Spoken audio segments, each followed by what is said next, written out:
5 minutos, le damos la bienvenida, como cada martes, al ministro Arturo Saldívar, coordinador de Política y Gobierno de la Presidencia de la República. Ministro, bienvenido. Manuel, muy buenos días. ¿Cómo está, ministro? Muy bien, Sofía, buen día. Buen día. Oiga, ministro, pues muchísimo que platicar. Si quiere, le entramos. Ya escuchamos hace un ratito una opinión de parte de la abogada Vanessa Romero. Estábamos platicando justamente de eso. A propósito de lo que nos dijo ayer la jueza Nancy Juárez, que le pide a la Presidencia de la República, al director del Diario Oficial de la Federación y a algún funcionario más que se me está yendo, que eliminen del Diario Oficial de la Federación la reforma al Poder Judicial por violaciones al proceso intralegislativo, es lo que dice, porque ya ve que usted nos ha dicho, no son atacables las reformas al Poder Judicial, perdóneme, las reformas en la Constitución, pues no son atacables. Y ahí lo que dice, no estamos atacando el contenido de la ley, estamos atacando, entendido en el ámbito del derecho, si lo expreso bien, el proceso que se siguió, ministro. Y a partir de ahí la presidenta lo que dice el viernes, se ha ocupado el viernes, sábado, domingo, ayer lunes, ahora lo veremos, de dar su punto de vista y el decir, no la vamos a acatar. ¿Cuál es su punto de vista, ministro? Yo creo que este tema se tiene que analizar en un aspecto más allá de lo formal. Se están escandalizando en el Poder Judicial, estamos en una crisis, ya no va a haber democracia, hay autoritarismo, ya no se respeta la ley, ya se rompe el Estado de Derecho. Pero ¿qué es lo que estamos viendo en realidad? Que sí hay un rompimiento del Estado de Derecho, pero por parte del Poder Judicial. ¿Por qué, ministro? ¿Qué es lo que nos decía Vanessa? ¿Pero por qué? Voy a explicar. Sí.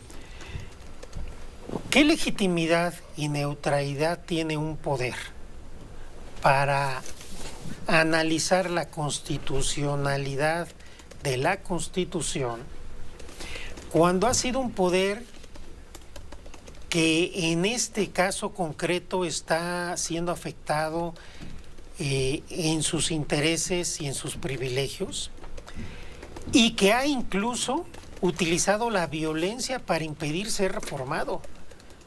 Trabajadores y titulares del Poder Judicial irrumpieron violentamente en la sede de otro poder, en el Senado de la República, para no ser reformados. Para que no se trabajara. Llevan más de 2 meses en paro, ilegal, porque el Poder Judicial no puede detener sus funciones. No solo es un servicio público esencial, es una función esencial del Estado. No puede haber paro. Y no solo lo hay, sino en contubernio con el Consejo de la Judicatura, le hace Norma Piña, le siguen pagando después de 2 meses. A todos. Han ido a marchas. Esta jueza, hay un video de ella en la última visita del presidente López Obrador a Veracruz, insultando, gritándole insultos al presidente. ¿Qué neutralidad e imparcialidad tiene esta juzgadora actuando así? Prácticamente una mayoría muy amplia del Poder Judicial, bueno, todos están en paro, pero han ido a marchas, han expresado consignas. Los ministros de la Corte, la presidenta de la Corte, el Poder Judicial no va a caer, no va a caer, no va a caer. ¿No? Vean los videos, ¿cuántos ministros fueron a las marchas, fueron a los paros? ¿Cuántos de estos jueces imparciales y neutrales han insultado a la presidenta, al anterior presidente López Obrador, a los legisladores y al pueblo de México? Entonces, aquí hay una cosa esencial. No se trata de una discusión que se puede dar en abstracto, no es una discusión teórica, es un tema político en que el Poder Judicial, quienes hoy detentan la titularidad del Poder Judicial, están siendo una oposición abierta, a veces violenta, muy fuerte. ¿Para qué? Para no ser reformados. Esa es la verdad. Y se podrá estar a favor o en contra de la reforma, pero no se puede decir que se pueden utilizar estos medios cuando están afectando a ellos. Entonces, quienes están dejando sin jueces al país para resolver esto son los propios integrantes del Poder Judicial, porque además es clarísimo que tienen un impedimento. Tienen un interés personal y directo en el asunto, no solo porque de la reforma depende el que sigan en su cargo, sino incluso si logran la reelección, sus percepciones van a disminuir para ajustarse a las de la presidenta como ordena la Constitución. Entonces, claro, por eso están en contra. Pero quien está violando la ley es la jueza y son los jueces al dar estas suspensiones. Veámoslo de manera muy clara. Los mismos jueces que están en paro y que no le abren la justicia al pueblo de México, y hay un retraso enorme en muchos asuntos, en miles de asuntos, elaboran sus propios amparos, sus propias demandas. Ellos las admiten y ellos se suspenden y después, obviamente, ellos van a buscar tirar la reforma constitucional. Eso sí sería absolutamente un conflicto de interés. Está absolutamente claro el conflicto de interés. A ver, son juez y Pero parte. entonces, ministro, ¿ante quién pueden acceder? ¿Ante quién les puede hacer justicia ante algo que parece que les viola sus derechos laborales? Vamos a pensar en eso. No se les viola ningún derecho laboral porque los jueces, vamos a pensar que los jueces y magistrados no tienen derechos laborales. Son titulares de un poder del Estado, son titulares de una función del Estado. Y reitero, a los trabajadores y a las trabajadoras no se les van a afectar ninguna de sus prestaciones, no solo el salario base, no solo el tabilador, los seguros, a todo lo que tienen derecho en las condiciones generales de trabajo, lo dice la Constitución claramente y la presidenta Sheinbaum lo ha repetido en varias ocasiones. Entonces, los trabajadores no tendrían por qué estar en paro ni enojados con una reforma que a ellos no se les va a afectar. Al contrario, se abren posibilidades para que servidores públicos del Poder Judicial, trabajadores, trabajadoras, puedan acceder mucho más rápido a ser jueces, a ser magistrados, a través de este proceso de selección. Ahora se dice, es que los jueces no sabemos hacer política. Ah, ¿no?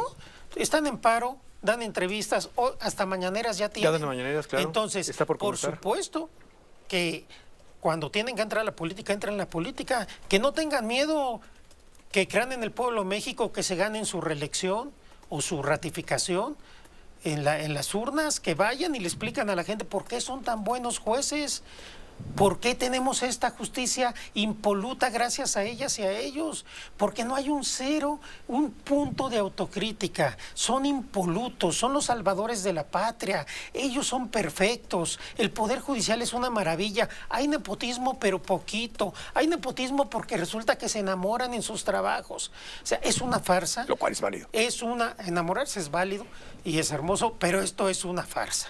Hay que decirlo, entonces no vengan con formalismo, es que la presidenta dijo que no va a acatar, no.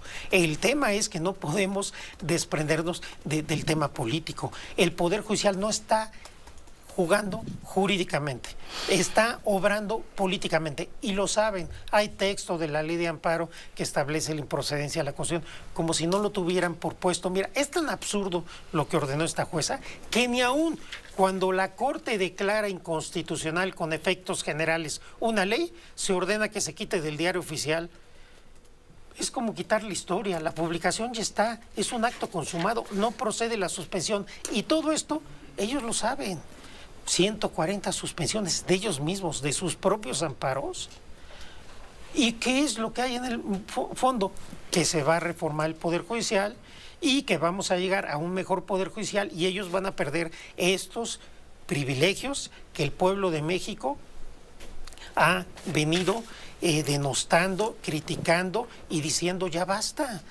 Y los órganos y los poderes que tienen la facultad de reformar la Constitución ya la reformaron, ya tenemos Constitución. Creo que es el momento en que haya la serenidad y la aceptación y la resignación de que México ya cambió. Déjenos ir a la pausa, ministro, porque creo que hay varias cosas de las que he dicho relevantes para platicar, argumentos que nos han estado dando algunos abogados que nos han escrito a propósito de lo que nos dice ahorita, lo que nos dijo hace rato la abogada Vanessa Romero. ¿Quedan o no en estado de indefensión entonces los trabajadores del Poder Judicial, los jueces y magistrados afectados? No sé si los ministros, una duda sobre el tema de la ley de amparo. ¿Qué mensaje se manda desde la presidencia? Mucho que platicar con usted, ministro Arturo Saldívar. Ahora que regresemos del corte, estamos por la mañana, hacemos una pausa y volvemos. Con Ciro Gómez Leiva por la mañana. 8 de la mañana con 40 minutos. Seguimos aquí platicando, escuchando. Saldívar, coordinador de política y gobierno de la Presidencia de la República. Varias preguntas, ministro. A ver, nos han estado llegando algunos comentarios al momento de escucharlo. Cuando nos dice, son los jueces, magistrados, quienes están emitiendo sus propias suspensiones, redactándolas, presentándolas, suspendiéndose a sí mismos y en todo caso tratando de argumentar para sí mismos. Eso sería un conflicto de intereses, de acuerdo, pero un grupo de abogados lo que nos dice es bueno, pero entonces eso se parece mucho al estado de indefensión. ¿Quién puede defender a quien se siente afectado por estas publicaciones de los efectos de la reforma al Poder Judicial? A ver, como punto número 1. Tenemos que tener presente que de acuerdo con la Constitución el pueblo tiene el inalienable derecho de cambiar su forma de gobierno. Vamos a suponer que un presidente o presidenta se somete a la revocación de mandato. ¿Qué va a pasar? Y el pueblo establece que efectivamente la presidenta o el presidente ya no siga haciéndolo. ¿Está en estado de indefensión? ¿Se le violó su derecho?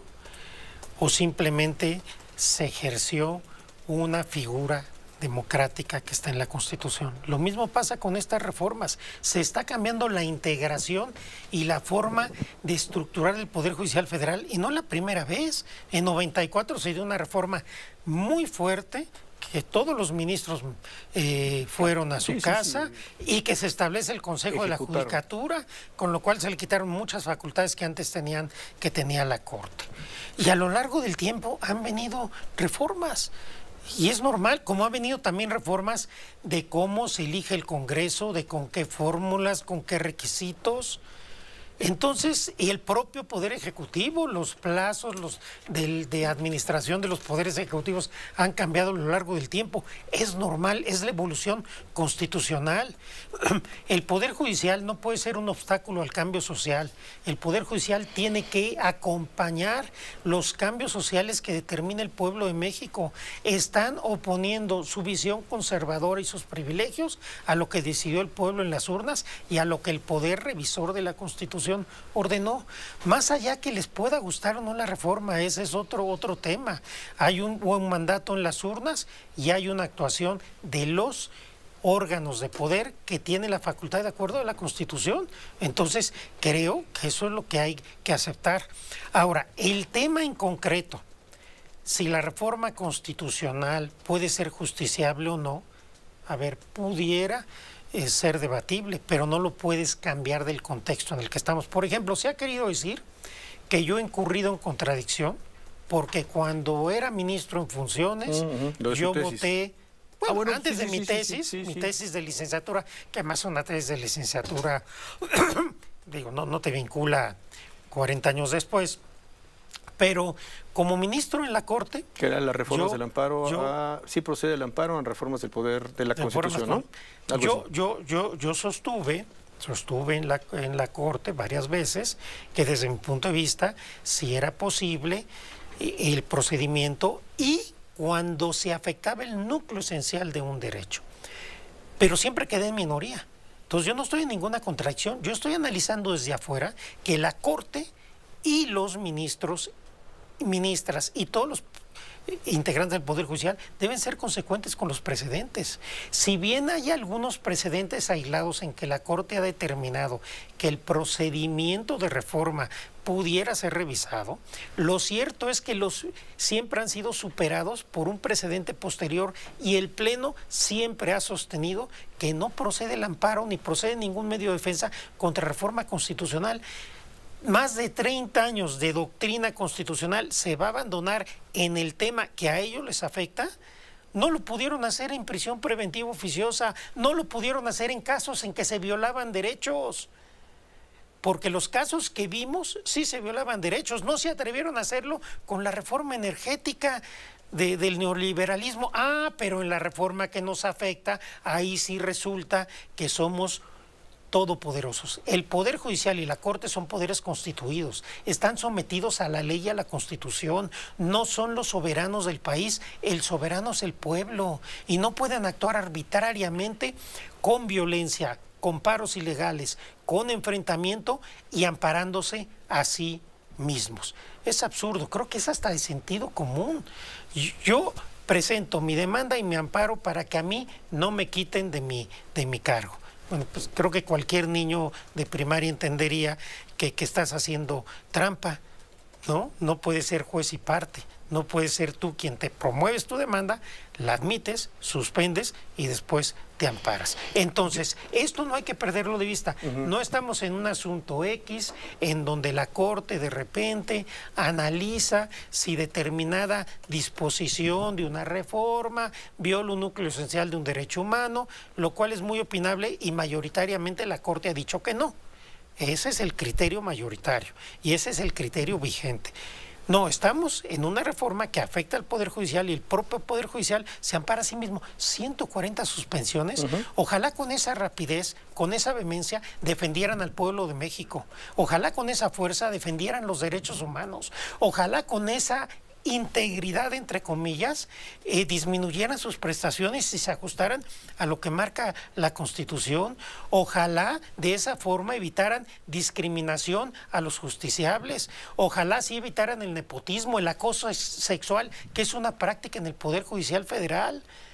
No, la verdad que no tienen ninguna autoridad moral, no tienen autoridad constitucional y no tienen autoridad política para estar haciendo lo que están haciendo. No hay desacato, no hay violación al Estado de Derecho. El Estado de Derecho se está violando por estos jueces que ellos sí estarían cometiendo un delito por estar conociendo de asuntos de los cuales están impedidos. No pueden conocer de estos asuntos. Porque no es que nosotros supongamos, han declarado, han ido a gritar insultos. Una jueza que sale a gritar insultos y luego da una suspensión tan absurda como esta. Pues es lo que estamos viendo, ministro. Pues sí, ese es el problema. Yo tendría nada más una observación en lo que tiene que ver con la revocación de mandato, porque la revocación de mandato al final es una proposición que se hace, una propuesta que se hace por parte del Ejecutivo en su momento, aceptada por sí mismo y entonces también aceptada por la presidenta actual. Yo pensaría que eso es la reforma la ciudadanía puede exigir la vamos a pensar que la hace, pero la propuesta original es del presidente López Obrador, cuando dice la voy a proponer y el Congreso la dictamina. Ahí fue el presidente López Obrador, pero se puede... Claudia Sheinbaum está de acuerdo. No, está de acuerdo, pero vaya, no necesariamente tiene que salir del presidente o de la presidenta. Sí, no necesariamente. Puede haber, cuando hay el mecanismo que también puede estar desde los órganos y desde la ciudadanía para la revocación de mandato, y entonces que se va a decir, esa revocación de mandato, como está en la Constitución, pero a mí no me gusta porque voy a hablar mis derechos, pues entonces... yo misma voy a decir que no la aplico. No, entiendo, eso es lo que están haciendo los jueces. El fundamento es distinto, ¿sí? pero ellos aceptan, la plantean. Acá, pues no se les preguntó. Puede haber revocación de mandato que no acepte el presidente o la presidenta. Que no es el caso ahorita. No, bueno, no sabemos. Que no es el caso, veremos. Me refiero, no es el caso de que no esté de acuerdo. Sí está de acuerdo. Pero sirve como ejemplo de lo absurdo que se está haciendo. Y ahora, me vas a preguntar seguramente del desacato y demás. Imagínate que un juez penal dicta una sentencia de divorcio y entonces los cónyuges van a decir, pues yo tengo que acatar, y ahora se dice, impugna la resolución, ¿no?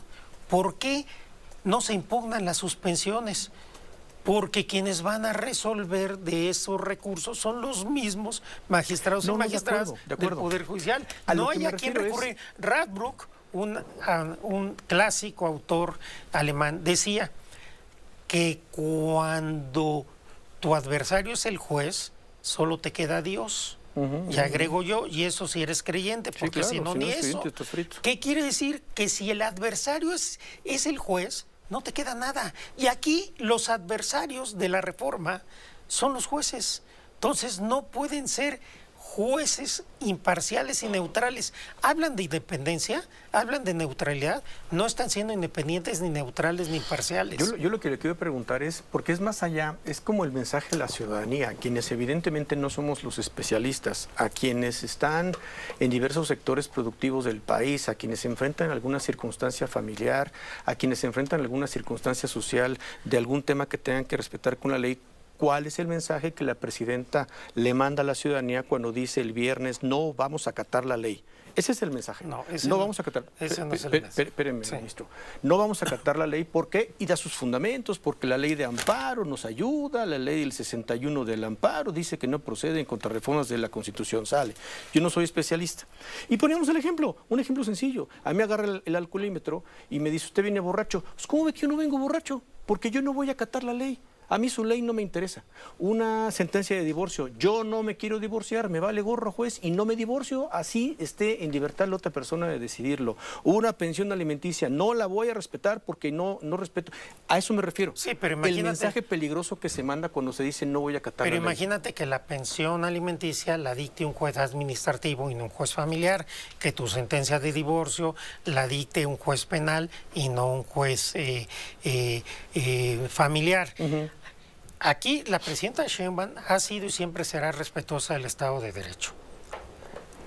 En este caso concreto, lo que ella está diciendo es justo lo que hemos explicado, que el actuar del Poder Judicial está siendo faccioso, está siendo interesado. Y está siendo político, no está siendo jurídico. Si hubiera un actuar jurídico, se actuaría con los recursos del derecho y se decidiría lo que se tiene que decidir, y si los jueces deciden, se acatarán todas las decisiones de los jueces. Pero aquí, por eso empecé, es una situación política que no podemos desconocer, y por eso la presidenta ya ha dicho que va a consultar al Congreso, que también están interviniendo en esto, qué es lo que se tiene que hacer. Pero creo que ese es el tema, no es un tema de desacato, es un tema de evidenciar ante la ciudadanía, ante el pueblo de México, que los jueces y las juezas no están actuando adecuadamente. Creo que todo lo que han hecho en estos meses, lo único que confirman es la necesidad de la reforma constitucional, judicial. Se han visto muy chiquitos, muy chiquitas, anteponiendo sus derechos, sus intereses, sin importar el daño que causen al pueblo de México, hablándole a los extranjeros, hablándole a los inversionistas, para tratar de que haya una crisis constitucional y económica en México. Eso está muy cerca de calificarse como traición a la patria. Es extraordinariamente grave. Cuando estás anteponiendo tus intereses a los intereses de tu país, para que no se te afecten tus privilegios y tus derechos, entre comillas, que son muy legítimos, nada más que hubo una reforma constitucional. Los jueces y las juezas no son propietarios de sus cargos, son servidores públicos de una función del Estado. No son propietarios de la función. Esta situación patrimonialista que es muy común en el Poder Judicial, creen que ellos son dueños del Poder Judicial, que es de ellos. No es de ellos. Ellos son servidores y servidoras públicas, están ahí temporalmente, y si el pueblo y la democracia tiene un cambio en su estructuración, se tiene que acatar. La reforma judicial es una reforma que nos va a llevar a una mejor justicia, y reitero, el actuar del Poder Judicial demuestra lo urgente que era esta reforma. Pues así como dice Ciro, lo estaremos viendo. Ministro, muchas gracias como siempre. Que esté muy bien. Manuel, gracias por venir. Igualmente, qué gusto. Gracias. Muchas gracias, ministro Arturo Saldívar. Bueno, vamos a pausa. Estamos por la mañana, hacemos un corte y volvemos.